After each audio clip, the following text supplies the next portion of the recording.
In a world of constant connection, what happens when you land somewhere that feels forgotten by time? In Fuerteventura, the answer doesn't arrive as a revelation. It arrives as a delay.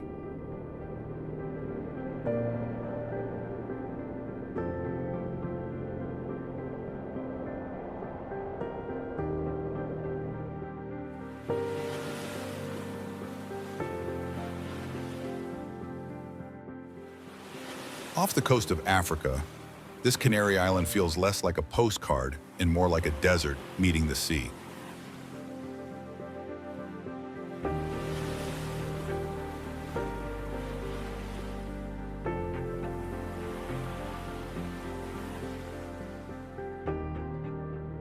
Geography doesn't sit politely in the background. It writes the rules.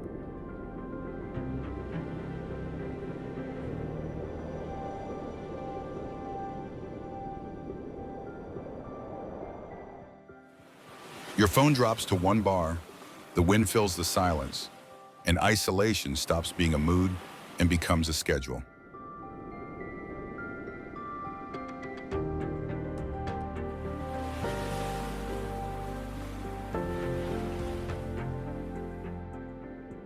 Miss the last bus, and you'll learn the island's timing isn't yours.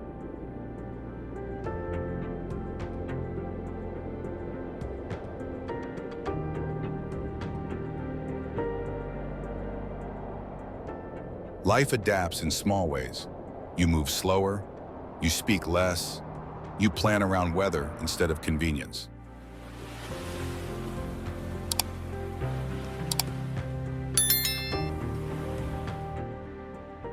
Isolation doesn't erase life.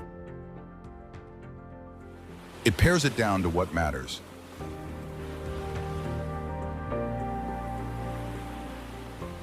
Fuerteventura, where distance shapes the day and the wind decides the pace.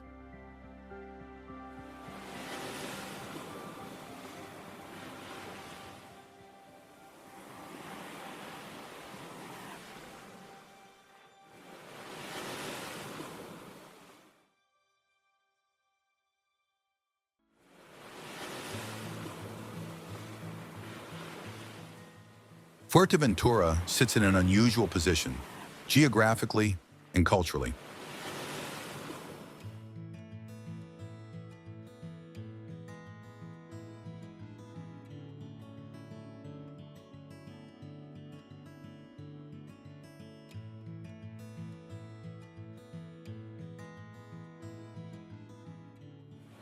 It belongs to Spain, yet the island lies just 60 miles from the African coast, close enough that the landscape often feels nearer to the Sahara than to mainland Europe.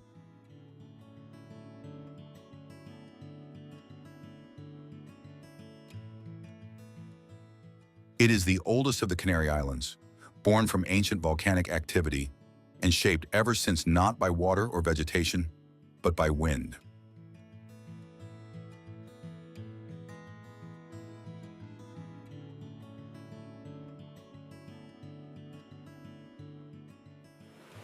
The trade winds, known locally as the Alizé, are a constant presence here. They don't simply influence the weather, they leave fingerprints on the island itself, carrying sand from Africa and gathering it into dunes that seem almost detached from their surroundings.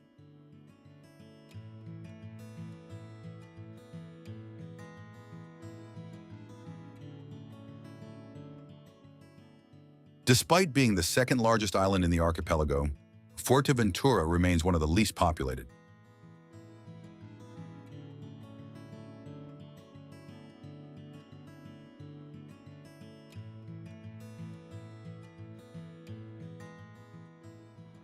The scale is striking. Wide open land, long roads, and towns separated by distance rather than density.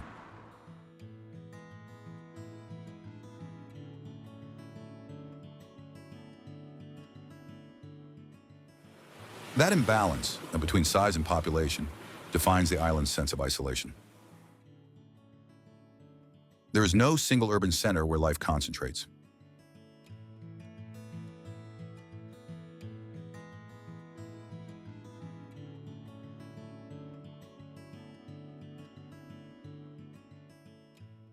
Instead, the island is loosely divided into three distinct regions.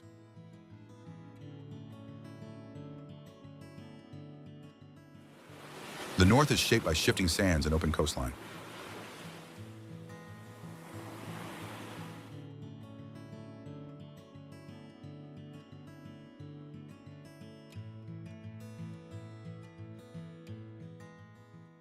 The center is marked by volcanic plains and small villages nestled into the landscape.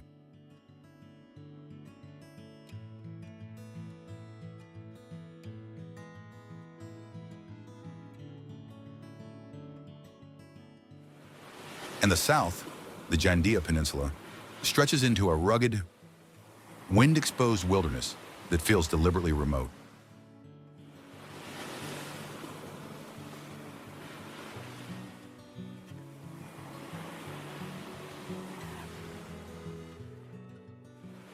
Life here spreads outward rather than gathering inward, adapting to geography instead of reshaping it.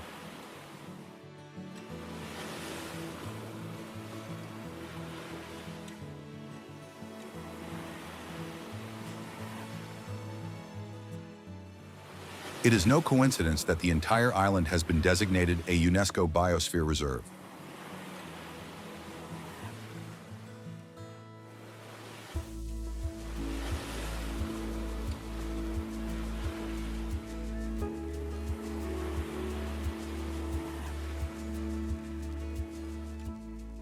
Fuerteventura's environment has remained largely untouched, not only through protection, but because its geography naturally limits excess.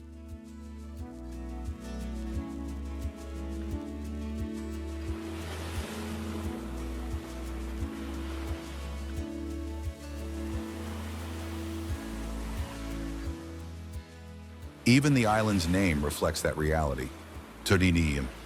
Fuerteventura is often translated as strong wind, though it can also be read as great adventure, a place defined by exposure, endurance, and distance.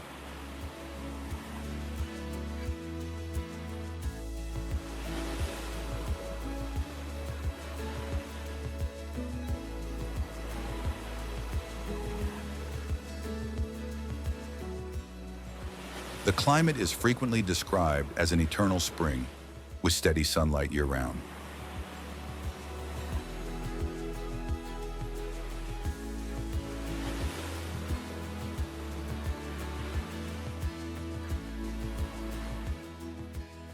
But locals know that while the sun may be constant, the wind is the true master of the island.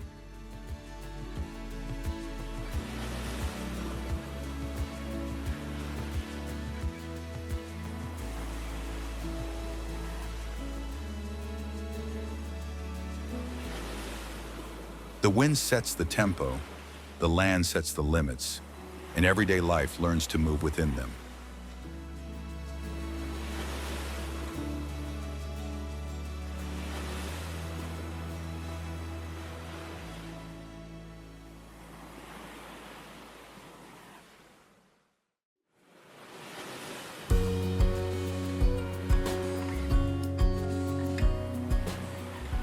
Parque Natural de Corralejo.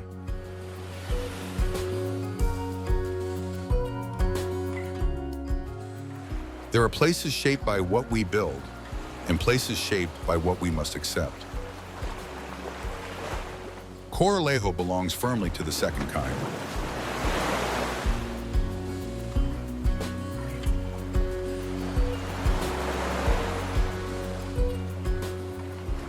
At first glance, it looks like a desert.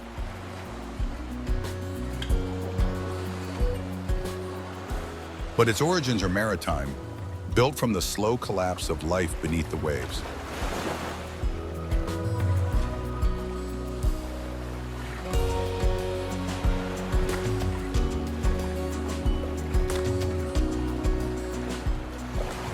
Over 80% of this sand consists of crushed shells and coral, an ancient ocean floor, now drying under the sun.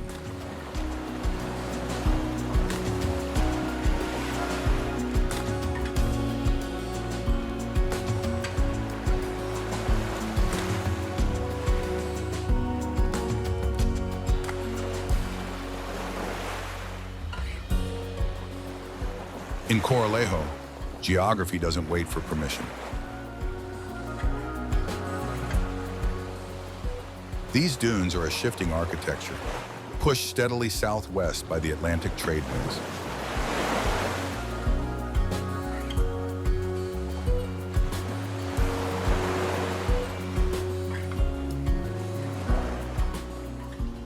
Their motion is quiet, persistent, and entirely beyond negotiation.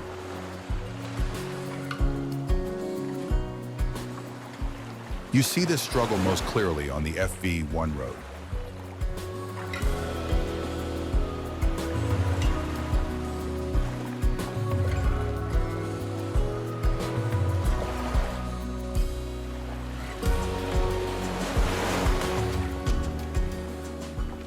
This thin strip of asphalt is a brief assertion of order across a landscape that refuses it.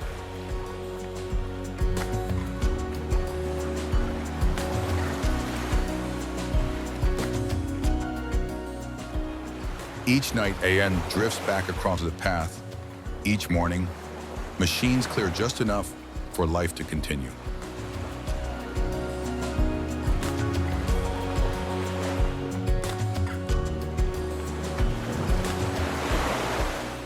It is a daily ritual of adaptation, a temporary agreement between humans and the wind.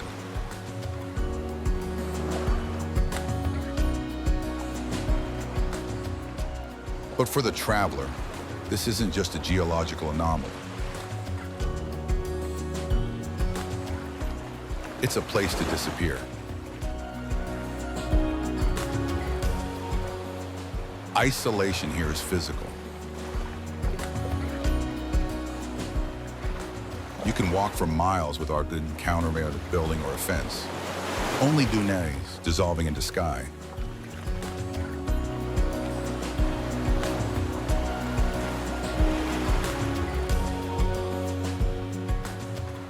This emptiness is deliberate.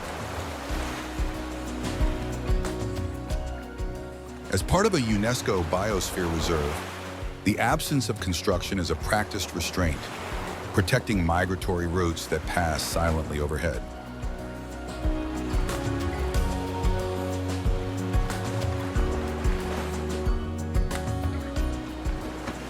In a world engineered for permanence, Coralejo stands as a refusal.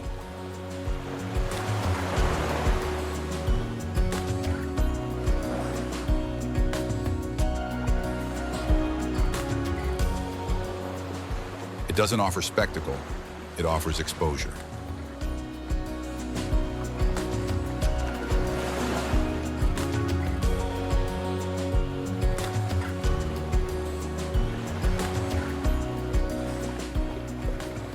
It is a place where geography leads, life follows, and isolation is not emptiness, but a perfect, fragile balance.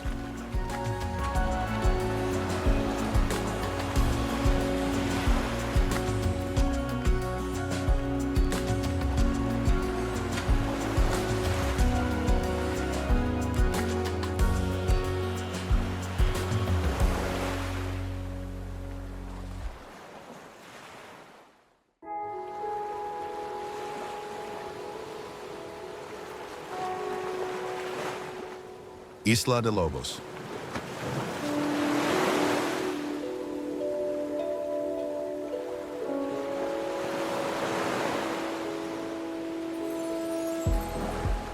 Isla de Lobos is Fuerteventura distilled, an island reduced to essentials.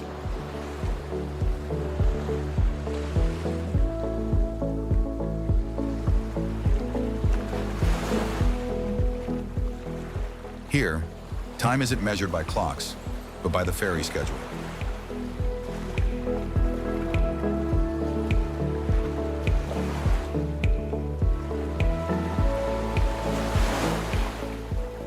Just a 15-minute boat ride away, the mainland starts to feel like another rhythm entirely.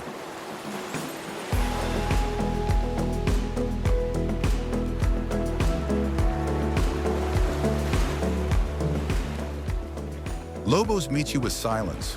No cars, no paved roads, no background noise to soften the edges.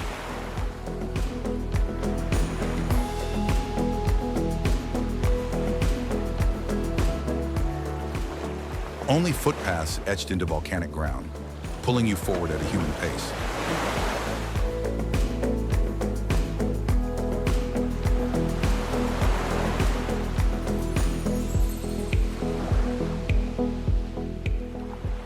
Access is limited, regulated by strict permits that allow only a few hours.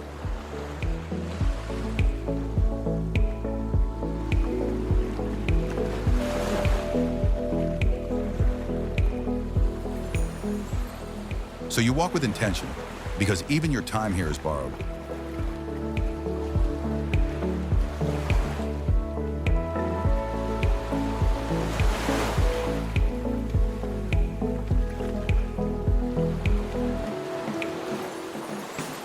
The Trail de la Caldera is dry and unforgiving, sun on stone, wind with nowhere to hide.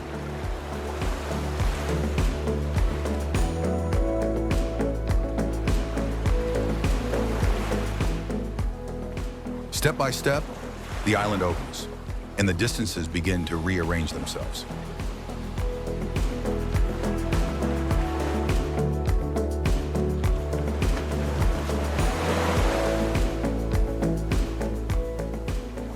From the summit, Fuerteventura looks close enough to touch, yet impossibly distant in tempo.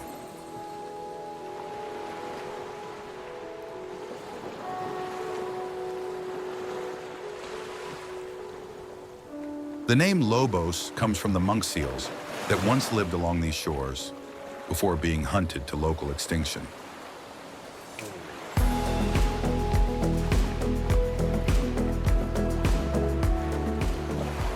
Even now, that absence feels present, woven into the island's quiet.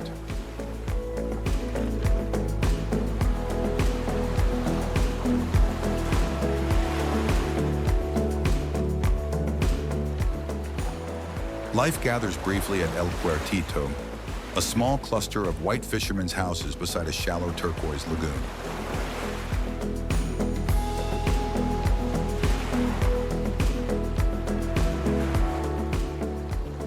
At the island's modest restaurant, you eat what was caught that morning, a menu decided by the tide.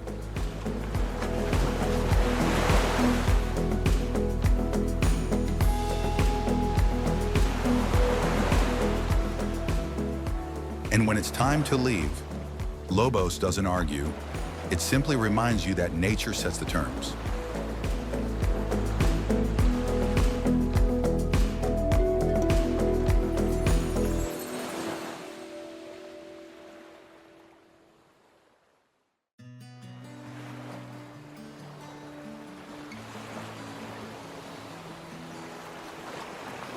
Playa de Cofet.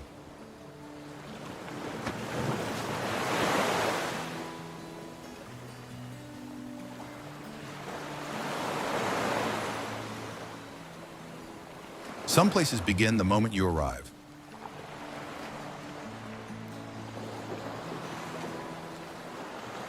Cofet begins the moment you decide to keep driving.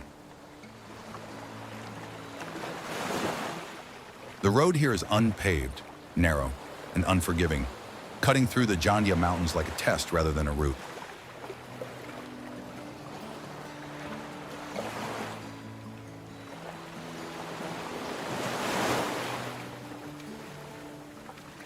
Reaching this coast requires commitment, a 4x4, a specialized bus, and the acceptance that turning back is part of the landscape.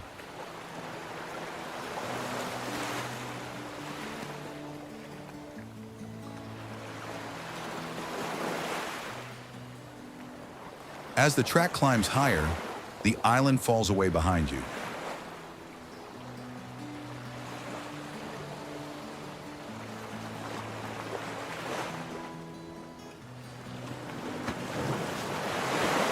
Rock presses in on one side, while the land drops sharply toward the Atlantic on the other, leaving no room for distraction or speed.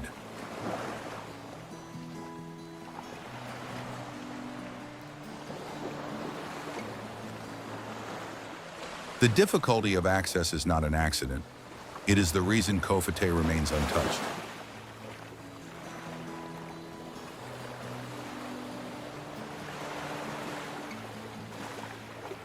When the beach finally appears, It doesn't reveal itself gently.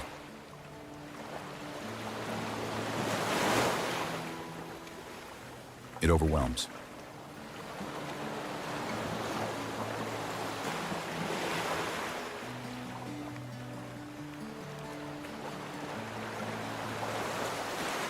Nearly 12 kilometers long, Cofet is trapped between the raw Atlantic and the island's highest peaks, including Pico de la Zarza.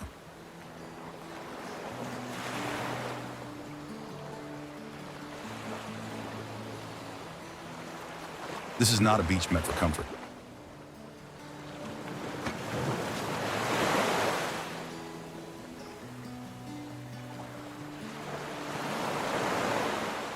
The currents are lethal, the waves heavy, and the wind rarely pauses. There are no resorts here, no umbrellas, no infrastructure pretending the ocean can be tamed. Set back from the shore, the Cofet Cemetery faces the sea, a quiet reminder of how close life here has always been to the edge.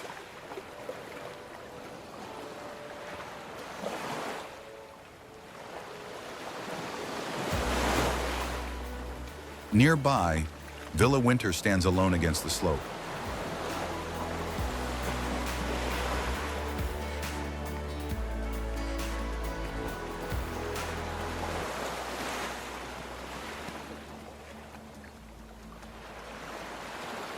Built during World War II, the structure has attracted decades of speculation, whispered stories of secret submarines enabled by the sheer isolation.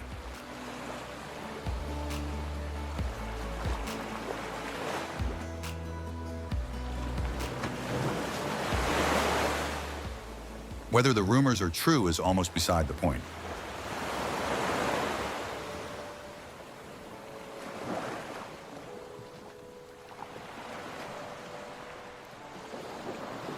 What matters is that Cofet was remote enough to make them plausible.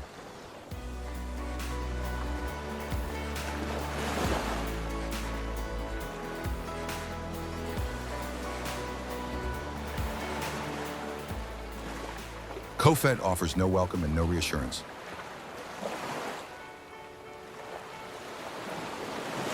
It offers something rarer: honesty.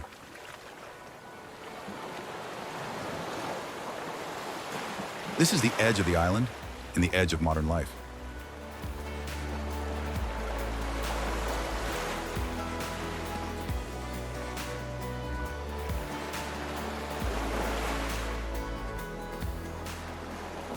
A place where distance protects, silence teaches, and nature makes no attempt to accommodate human expectation.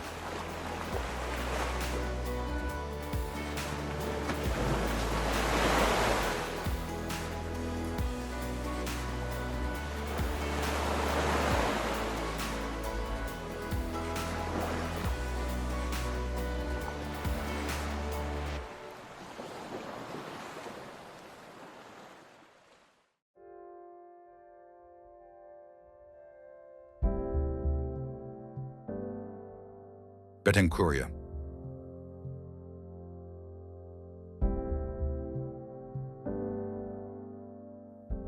Betancuria was born from fear, not ambition.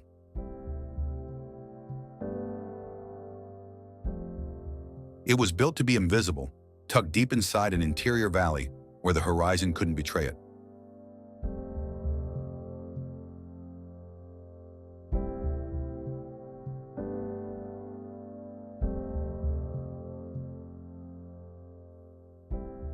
In the early 15th century, when the Atlantic was a highway for pirates, geography became a fortress.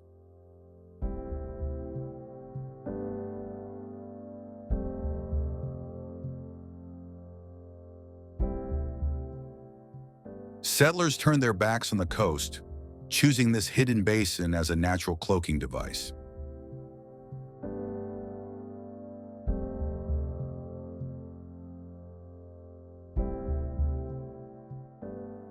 Mountains replaced walls, and silence replaced sentries.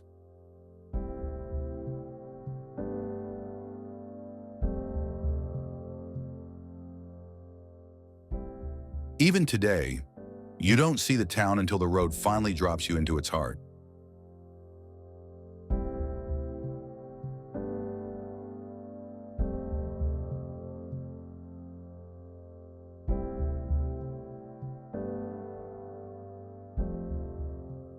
But inside this sanctuary, life faced an enemy more persistent than pirates: drought.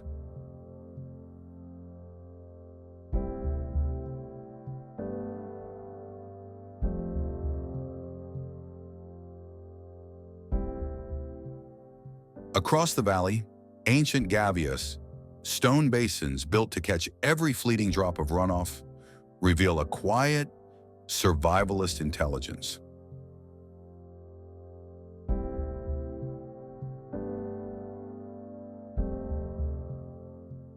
In a land where rain is a rare guest, farming was never about abundance. It was about endurance.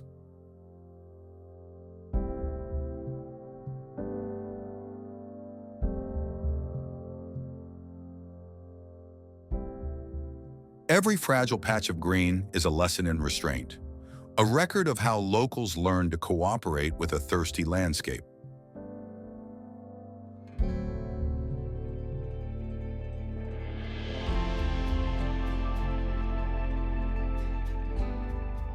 Walking through Volcanic feels like stepping into a held breath.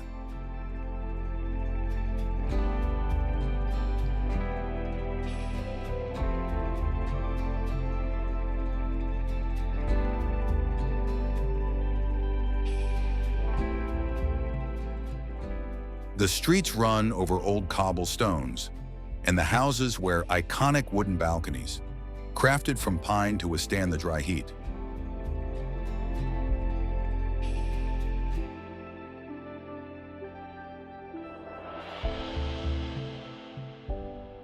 There is almost no mechanical noise, and time seems to loosen its grip.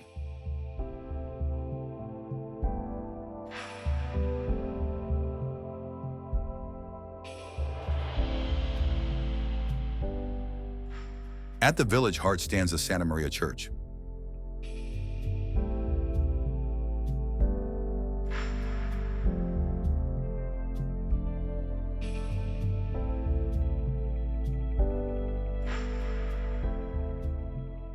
Rebuilt stone by stone after a devastating pirate raid, it remains the island's anchor.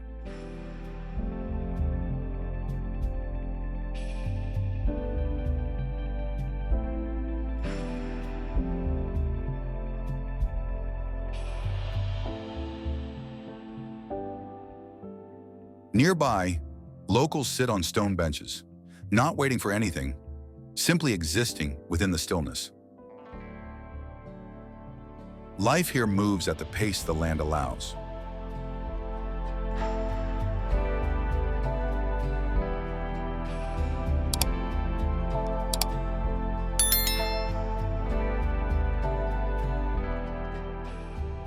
From above, Volcanica's pocket of green rests gently within a harsh volcanic interior. The fear that shaped this place has faded, but the isolation remains. Volcanic has transformed from a refuge into a sanctuary, a place where invisibility was once survival, and today, it is peace.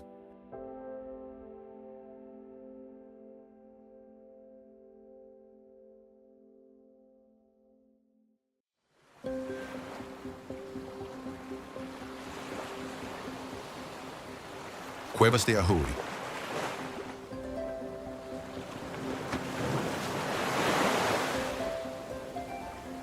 Cuevas de Ajuy is not where Fuerteventura softens. It's where the island remembers how it began. This is not a beach shaped for rest, but a coastline shaped by deep time.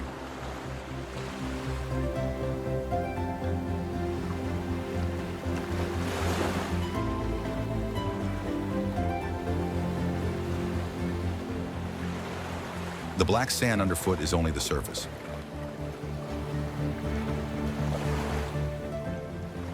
What matters is the stone, dark, dense, and ancient.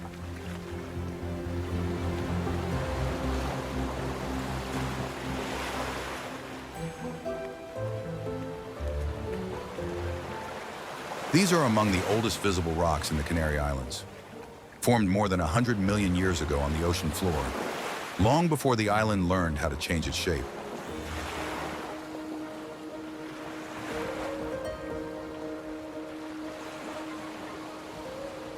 Here, the land doesn't feel sculpted or arranged, it feels revealed.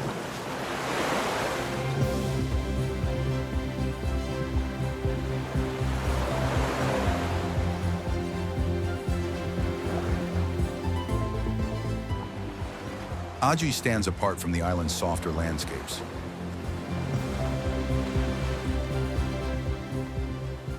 Where dunes shift elsewhere, this coast holds firm, absorbing light instead of reflecting it, compacted by the constant pressure of the Atlantic.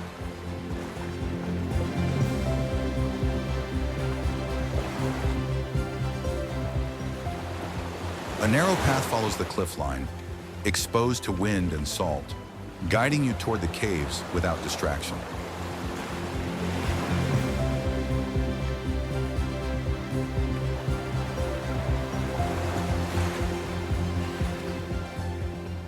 The cuevas de Ajuy open as large voids in the rock, shaped slowly by repetition, waves returning again and again, carving space without altering the structure around them.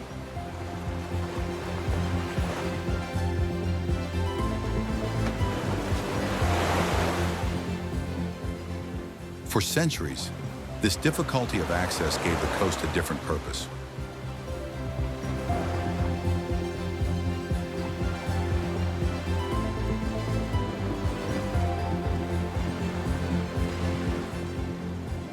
Nearby, Puerto de la Peña served as a discreet maritime link to Betancuria, where isolation allowed movement and exchange to happen quietly.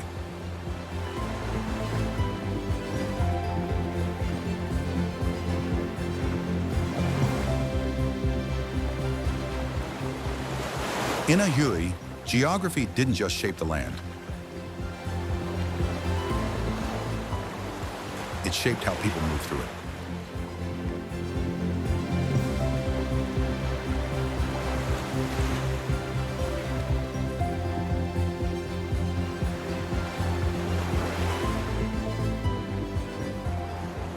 The Atlantic continues its work here without pause, colliding with the cliffs with the same force that first exposed them.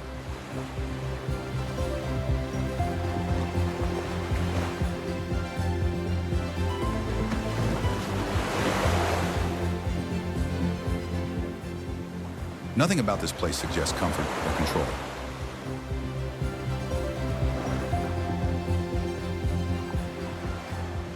Just beyond the caves, life resumes without spectacle. Ajuy remains a small fishing settlement where routines exist alongside the landscape, not in defiance of it.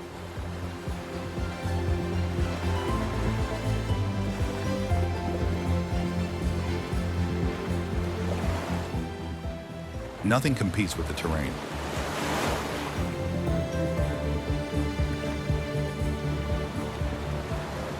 Cuevas de Ajuy offers a glimpse of Fuerteventura before refinement, a place where time is visible, isolation carries weight, and the island's foundations are left in plain sight.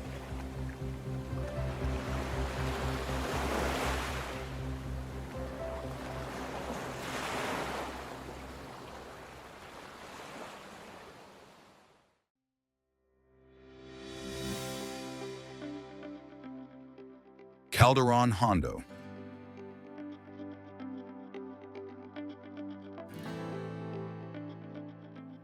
Calderon Hondo is an open wound of the earth, and one you can simply walk into.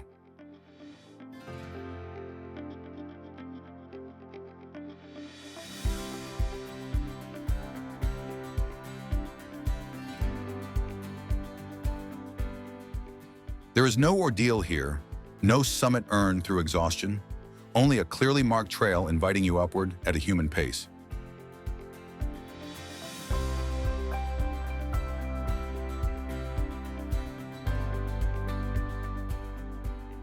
The path cuts through red volcanic soil, gentle and deliberate, making the approach feel almost ordinary.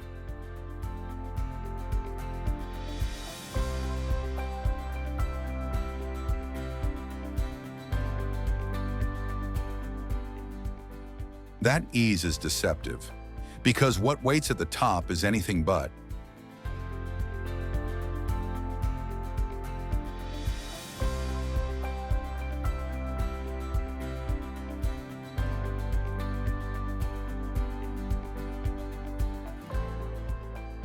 At the rim, the ground collapses inward.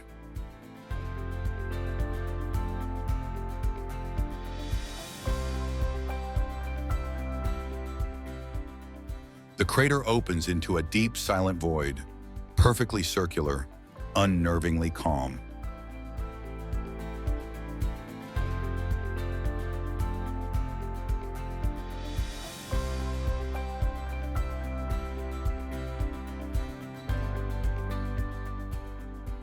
It doesn't roar or threaten, it simply exists, a quiet scar on the landscape.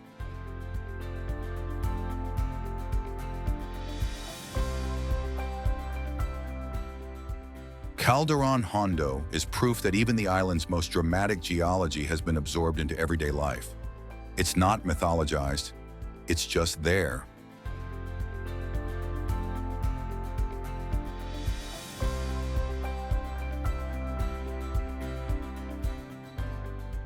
From the rim, the island spreads outward in every direction.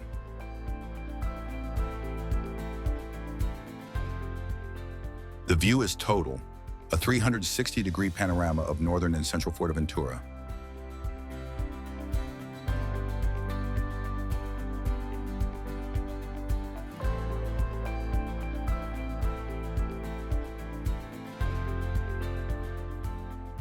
Extinct volcanoes dot the horizon, a lunar kingdom of ash, ochre, and stone.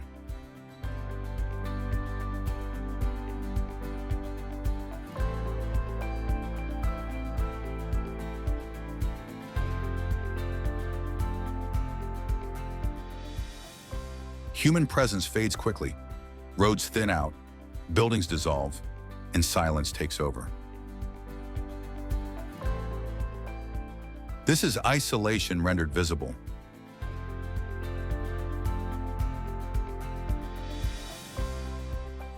And yet, even here, life insists.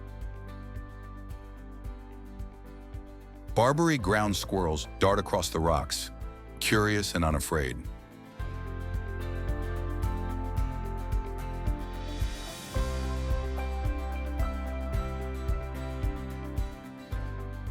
While a charming sight for visitors, these non-native residents highlight the island's fragile ecology and the constant negotiation between introduced species and native survival.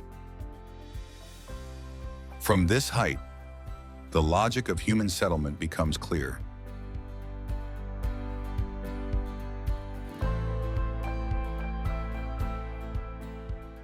Below, small towns like Lajares and Villaverde sit low and clustered, choosing shelter over exposure.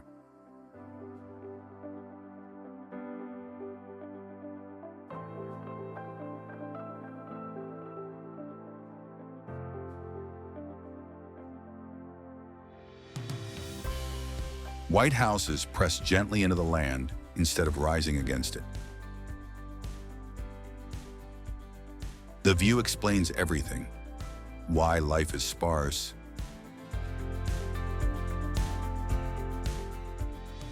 why it is quiet,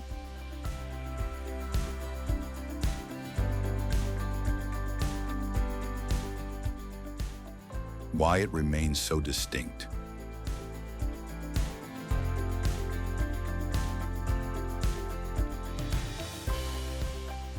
Calderon Hondo is more than a crater. From its rim, geography turns isolation into something you can see and feel.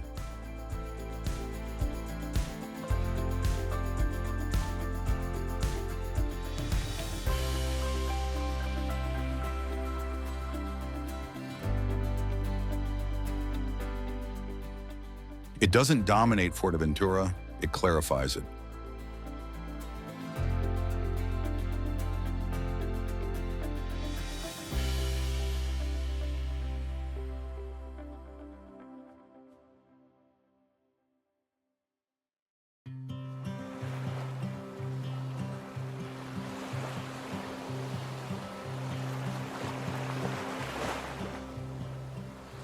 El Cotillo.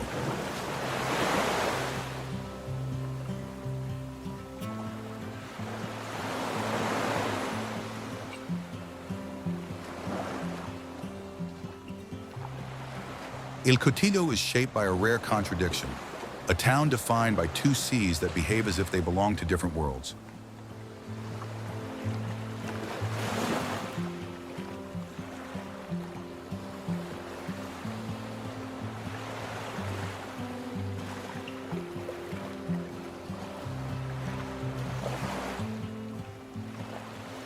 Here, geography does not decorate life, it organizes it, quietly dictating its rhythm.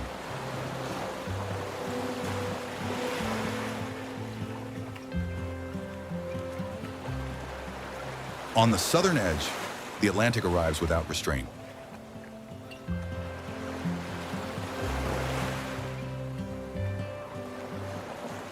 At Piedra Playa, the wind accelerates across open sand and waves strike with unsentimental force, the sea revealing itself as pure power, constant and unforgiving.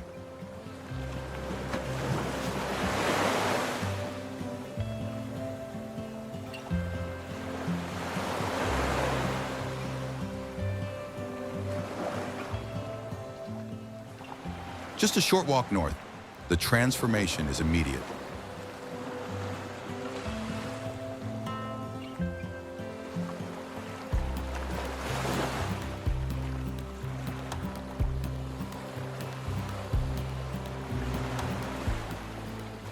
Natural lagoons like La Concha and Los Lagos appear, protected by reefs that break the Atlantic's momentum and turn the water calm and motionless.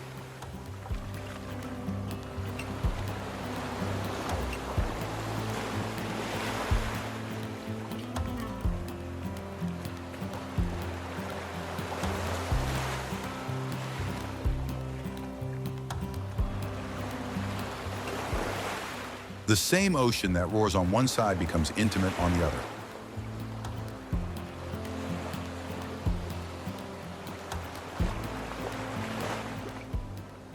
This contrast is the foundation of El Cotillo's way of life.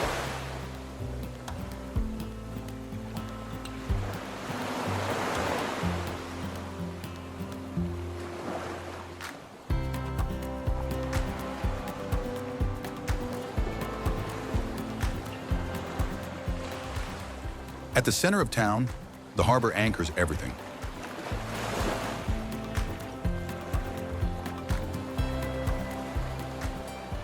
Small blue boats return with the tide, fish is sold without display or delay, and tourism follows the sea's schedule, never the other way around.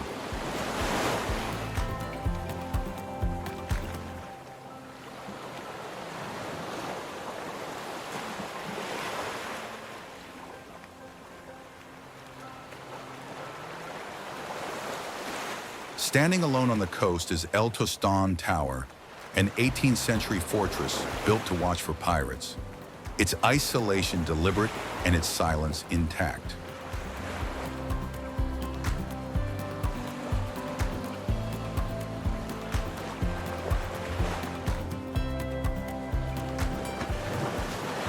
More sentinel than monument, it faces the Atlantic today exactly as it did centuries ago.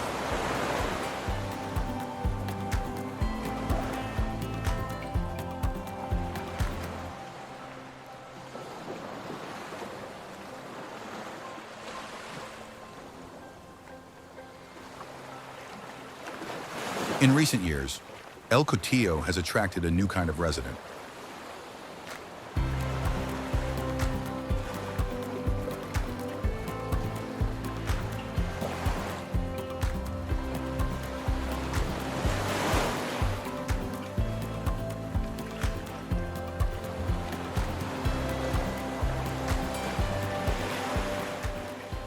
Surfers and remote workers arrive seeking a different kind of connection, one measured by light and tide rather than digital hours.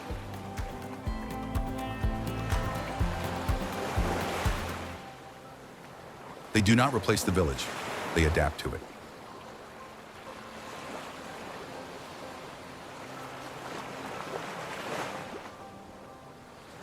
Fishing boats, laptops, and fortress walls coexist in a quiet, selective balance.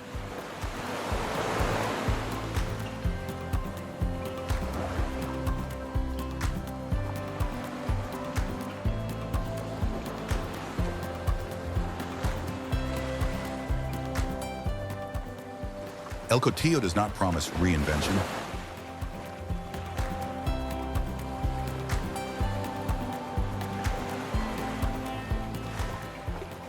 It offers proportion.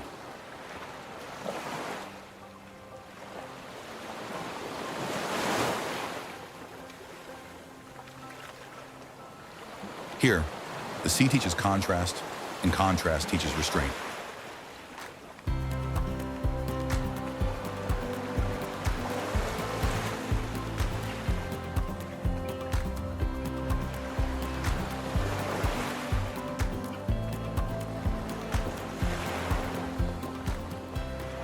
Isolation is not a lack of connection, but a choice shaped by geography and sustained by those who stay.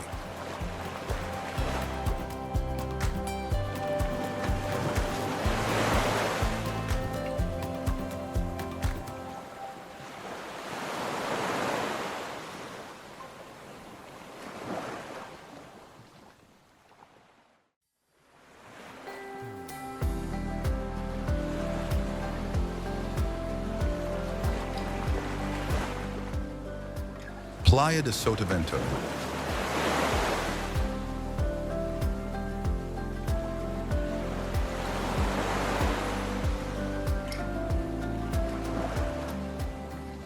At Sotavento, the wind arrives before you do.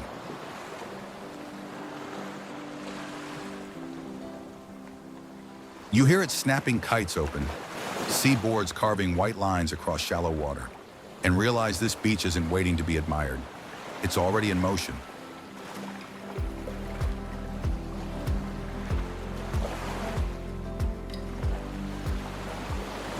Stretching along the southeast coast of Fuerteventura, Playa de Sotavento is less a single beach than a living system shaped daily by wind, tide, and human response.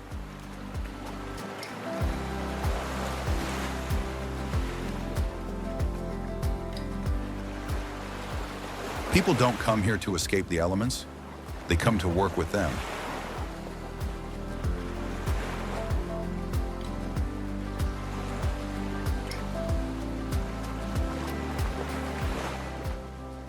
The trade winds are the constant.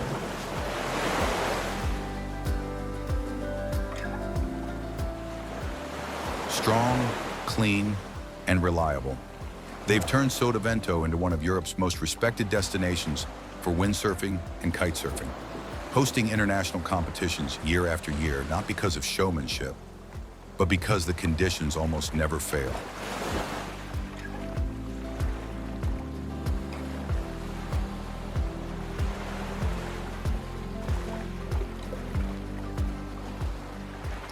You see it in the rhythm of the beach, sails rising at dawn, instructors guiding first-time riders, experienced surfers skimming the water as if pulled forward by invisible hands.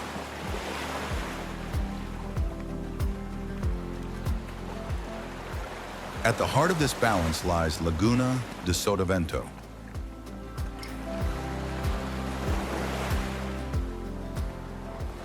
When the tide retreats, a shallow lagoon forms behind a natural sandbar, stretching for kilometers and transforming the Atlantic into something unexpectedly gentle.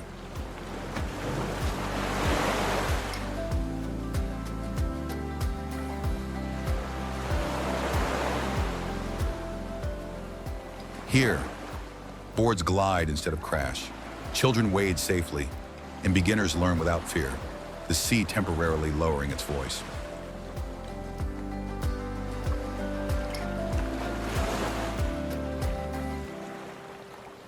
Walking along the lagoon feels almost unreal.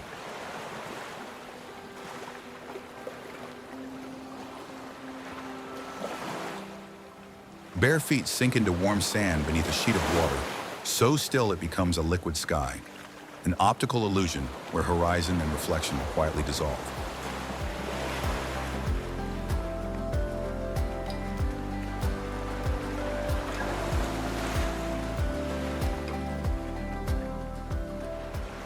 Moments later, a gust of wind snaps a kite into motion, pulling the scene back into reality.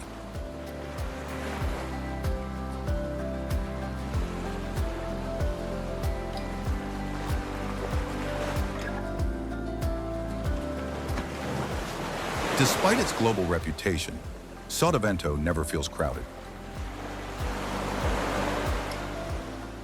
Its sheer scale absorbs people effortlessly, leaving long stretches where footsteps fade quickly and movement slows naturally. Not by design, but by space itself.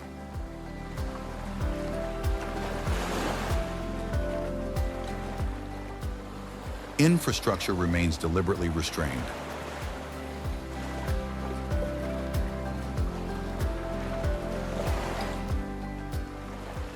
Facilities like Rene A. Lee Center exist not to perform for visitors, but to adapt to the landscape, offering expertise while leaving the shoreline exposed to wind and light.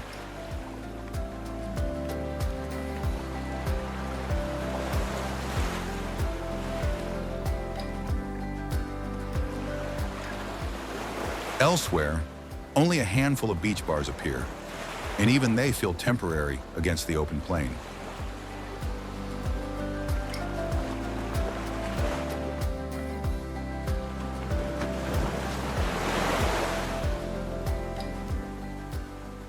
In certain sections, clothing becomes optional through an unspoken freedom.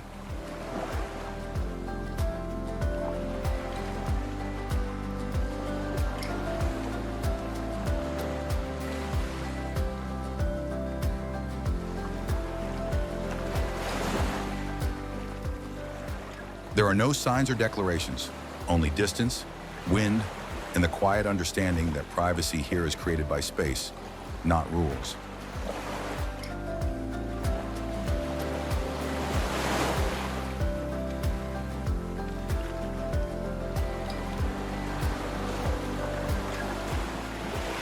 Timing shapes the experience.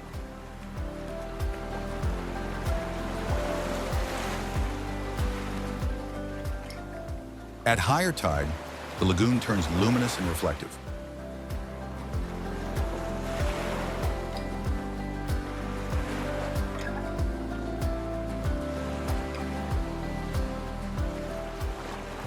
At lower tide, the sand reclaims the space, widening the beach into something raw and expansive once again.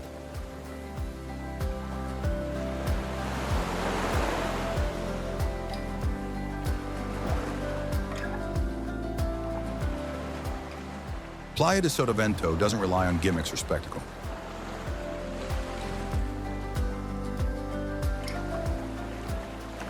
It invites participation through effort, balance, and the acceptance that here, geography leads, and you simply follow its pulse.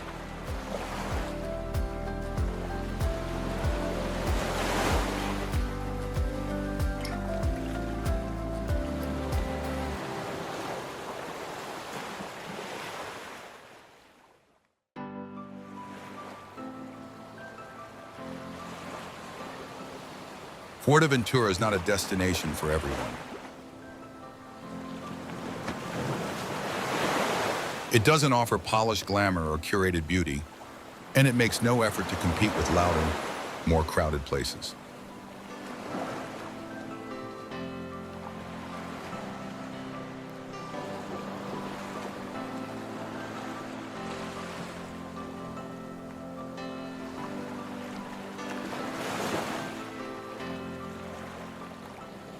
What it offers instead is space and a mirror.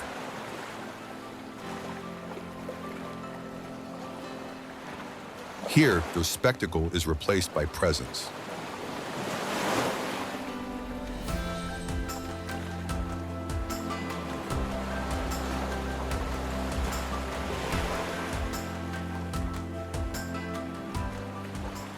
It's in the thrill of harnessing the trade winds, the sharp, honest taste of Majorero cheese, and the long, empty roads where silence feels intentional.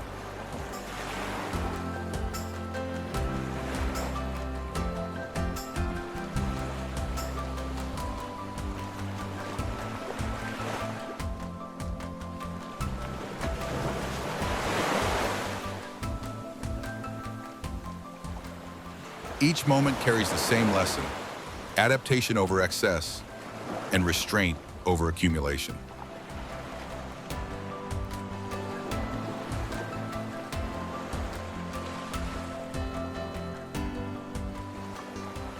In a world trained to want more, everyday life here quietly demonstrates what enough actually feels like.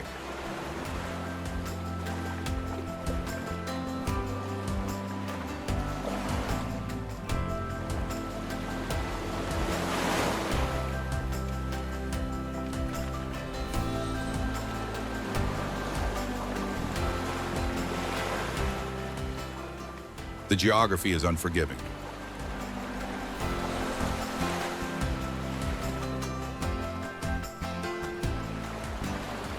The isolation is real.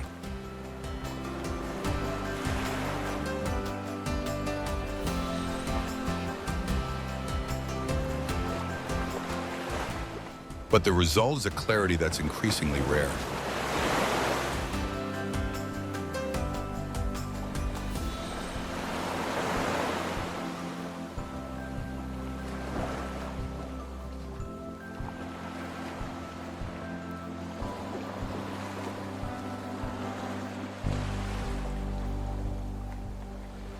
You come to Fuerteventura expecting to lose signal, only to realize you've finally reconnected, not to a device, but to a rhythm that is older, slower, and more permanent.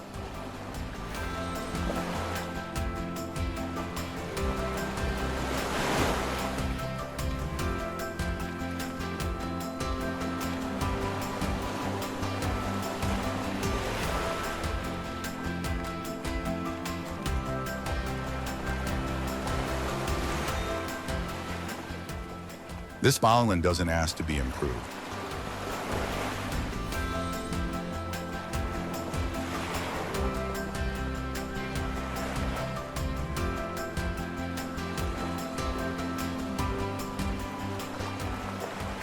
It simply asks that you exist alongside it.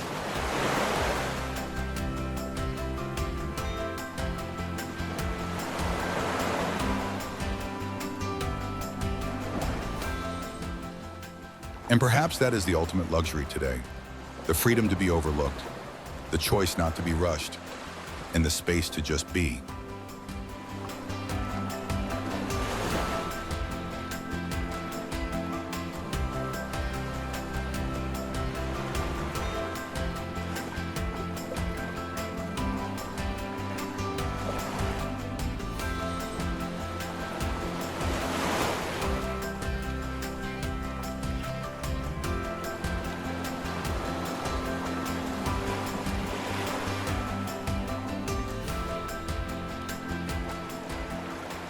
If you're searching for a place to disappear and find yourself again, Fuerteventura is waiting.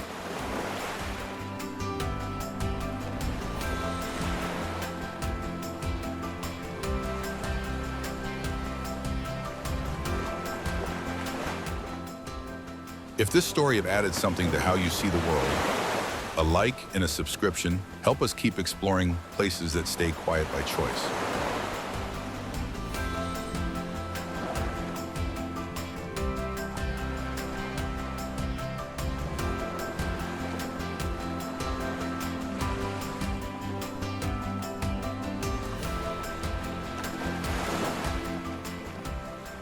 Let us know in the comments what place brings you your deepest sense of peace.